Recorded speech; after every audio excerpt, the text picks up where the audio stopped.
बहुत साल पहले की बात है। सुंदरबन के जंगल में शेर खान का शासन था। शेर खान दिल का बहुत अच्छा था।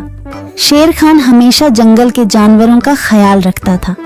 एक सियार शेर खान का वफादार मंत्री था। वह जंगल में घूमता और सारे समाचार लाकर शेर खान को देता रहता था। एक दिन सियार शेर खान के पास आया और कहा, महाराज, जंगल के सभी जानवर कह रहे हैं आपके बाद इस सिंहासन पर कौन बैठेगा, इसीलिए ये सब कह रहे हैं कि आपकी शादी हो जानी चाहिए, क्योंकि आपका संतान ही आगे चलकर इस जंगल का राजा बनेगा। हाँ, जंगल की जानवर सही कह रहे हैं। मेरा संतान ही आगे चलकर इस जंगल का राजा बनेगा, इसीलिए मैं अवश्य शादी करूंगा। तुम शादी की तैयारियां करो। फिर शेर खान की शादी बड़ी ही धूमधाम से हो रहे थे।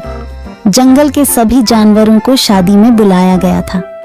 सिर्फ एक छोटे से चूहे को छोड़कर शादी में बहुत सारा खाने पीने का इंतजाम किया गया था। सभी जानवर पेट भर खाना खाया। इधर चूहा को निमंत्रण ना मिलने के कारण वह बहुत गुस्से में था। ये शेर तो बड़ा ही घमंडी निकला। उसने मुझे शादी में ना बुलाकर मेरा अपमान किया है। मैं इसका बदला अवश्य लूंगा। इस बात को लेकर चूहा बहुत ही नाराज था। वह मन ही मन सोचने लगा कि इसका बदला कैसे लिया जाए। कुछ देर सोचने के बाद वह एक योजना बनाता है। मैं भी शादी करूंगा। हाँ, मैं भी शादी करूंगा। बड़ी धूमधाम से शादी करूंगा और शादी में उस शेर को छोड़ के सभी को आमंत्रित करूंगा। हाँ, यही ठीक रहेगा। फिर चूहे ने शादी करने का फैसला कर लिया और वह अपने लिए एक दुल्हन ढूंढने निकल पड़ा। थोड़ी दूर जाने के बाद उसे एक दुल्हन दिखाई पड़ा। फिर चूहे ने उसके पास जाकर कहा, शादी तो मैं कर लूं, लेकिन इसके साथ से तो मैं बिल्कुल नहीं शादी करूंगा। मेरी दुल्हन तो उस घमंडी शेर के दुल्हन से भी सुंदर और शक्तिशाली होनी चाहिए। फिर चूहा आगे जाकर एक पेड़ के नीचे रुक गया। दुल्हन की खोज को लेकर चूहा चिंतित हो गया। वह सोच रहा था कि भला इतनी सुंदर और शक्तिशाली दुल्हन उसे कहाँ मिलेगा। यह सोचते सोचते वह चल ही रहा था कि उसकी नजर आसमान की तरफ गई। उसने देखा कि सूर्य भगवान आसमान में चमक रहे हैं। तभी उसके दिमाग के बत्ती जली। अरे वाह, सूर्य भगवान तो सबसे शक्तिशाली है। कितना तेज है उनका। यही ठीक रहेगा। उनकी बेटी सुंदर भी होगी और शक्तिशाली भी। फिर चूहा एक पेड़ के नीचे ध्यान लगाते हुए बैठ गया और सूर्य भगवान को तपस्या करने लगा। ओम सूर्याय नमः, ओम सूर्याय नमः, ओम सूर्याय नमः। इधर चूहे को तपस्या करते हुए देखकर सूर्य भगवान बहुत आश्चर्य हुए कि यह नन्हा सा चूहा उनकी तपस्या क्यों कर रहा है। फिर सूरज भगवान चूहे के सामने प्रकट हुए। बोलो नन्हे से चूहे, तुम मेरे तपस्या क्यों कर रहे हो? क्या चाहिए तुमको? तुम जो मांगोगे मैं तुम्हें वह सब दूंगा। हे भगवान, आप आगे।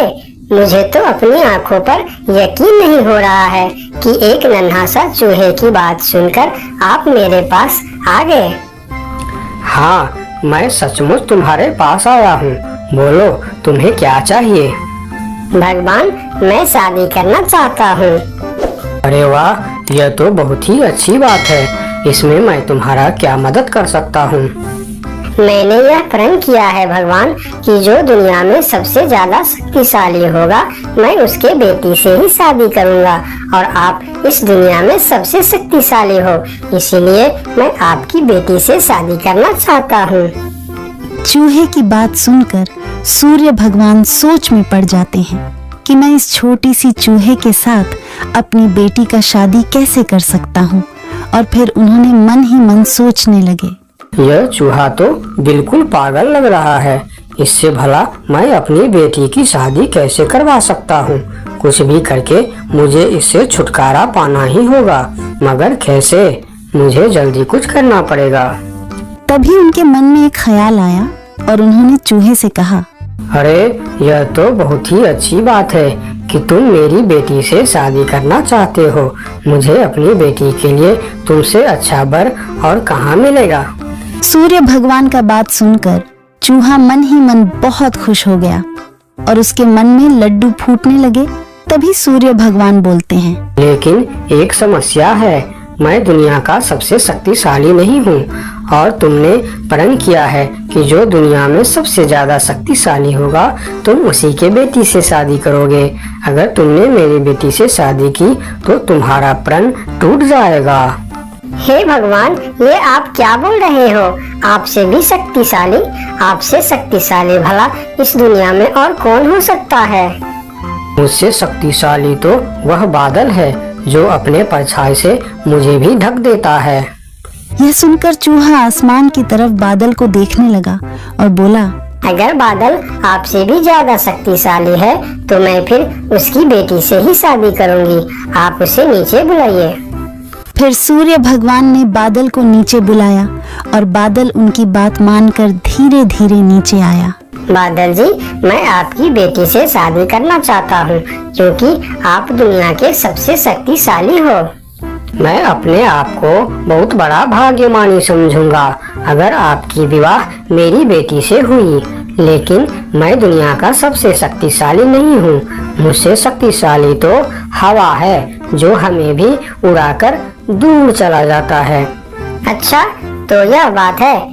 ठीक है, फिर मैं हवा की बेटी से ही शादी करना चाहता हूँ। आप हवा को बुलाइए। फिर बादल ने हवा को बुलाया और हवा धीरे धीरे करके नीचे आया। फिर चूहा ने अपने विवाह का प्रस्ताव हवा को बताया। फिर हवा मुस्कुराते हुए बोली, मुझे बहुत अच्छा लगेगा अगर मेरी बेटी की विवाह आपके साथ होता है, लेकिन मैं दुनिया का सबसे शक्तिशाली नहीं हूँ। मुझसे शक्तिशाली तो पर्वत है जो हमारे हवा के झोंकों को भी रोक देता है। आप उनकी बेटी से ही शादी कीजिए। फिर पर्वत को भी बुलाया जाता है और चूहे ने पर्वत के सामने भी अपना प्रस्ताव रखता है। पर्वत जी, आप दुनिया का सबसे शक्तिशाली है और मैं आपकी बेटी से शादी करना चाहता हूँ। क्या आपको कोई ऐतराज है? मुझे भला क्या ऐतराज हो सकता है। आप मेरी बेटी से विवाह करना चाहते हैं, यह बहुत ही अच्छी बात है, लेकिन मैं भी दुनिया का सबसे शक्तिशाली नहीं हूँ। ये आप क्या कह रहे हैं? मैं यकीन नहीं कर सकता कि आपसे शक्तिशाली भी दुनिया में और कोई होगा। हाँ है, मेरे शिखर पर एक मोटा सा चूहा रहता है। वह मुझे रोज कुतर कुतर के वहाँ एक बड़ा सा सुरंग बना लिया है और उसमें अपने बच्चों और परिवार के साथ रहता है। वह मुझसे भी शक्तिशाली है। आप उसी के बेटी से क्यों नहीं शादी कर लेते? अगर ऐसी बात है तो फिर आप मुझे ले चलो उसके पास। मैं उसके बेटी से ही शादी करना चाहता हूँ। फिर सब मिलकर उस मोटे चूहे के पास जाता है और उसके पास उस नन्हा सा चूहा का शादी का प्रस्ताव रखता है। फिर जब नन्हा चूहा उस मोटे चूहा की बेटी को देखते हैं तो वह उसे बहुत पसंद आता है और फिर उन दोनों का शादी बहुत ही धूमधाम से होता है।